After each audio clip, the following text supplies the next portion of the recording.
ધોરાજીમાં ખેડૂતો સાથે છેતરપિંડીનો પર્દાફાશ થયો છે। સુપેડી ગામે કાળા કારોબારનો પર્દાફાશ। રાજકોટ ગ્રામ્ય એલસીબીની મોટી કાર્યવાહી। સ્ટેશન રોડની શિવશક્તિ એગ્રોમાં કાર્યવાહી કરવામાં આવી। દુકાનદાર બ્રિજેશભાઈ ભાલુડી સામે કાર્યવાહી કરવામાં આવી છે। ડુપ્લિકેટ જંતુનાશક દવાનો મસમોટો જથ્થો પણ મળી આવ્યો। ખેડૂતોને વેચવા લાવેલો આ જથ્થો છે તે ઝડપી પાડ્યો છે। કેર પ્લસ નામે શંકાસ્પદ દવાનો જથ્થો સીઝ કરવામાં આવ્યો છે। ઉજાલા બ્રાન્ડના નામે દવાની હેરાફેરી કરવામાં આવતી હતી। 71 શંકાસ્પદ દવાની બોટલો જપ્ત કરવામાં આવી છે। રિયલ બાયોસાયન્સની કેર પ્લસ બોટલો છે જે જપ્ત કરવામાં આવી। સુરક્ષા બાયોકેરની ઉજાલા બોટલો ડુપ્લિકેટ દવાની કિંમત ₹95,505 છે। તો પોલીસે તમામ મુદ્દામાલને કબજે કર્યો છે।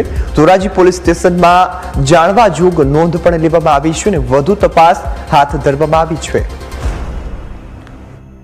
કાલે જે ગ્રામ્ય પોલીસ છે તે રેડ નાખી હતી ડુપ્લિકેટ દવામાં જે 71 બોટલ છે તે કબજે કરવામાં આવી હતી।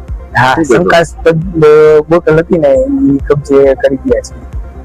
કેટલા સમયથી તમે આ કરતા હતા?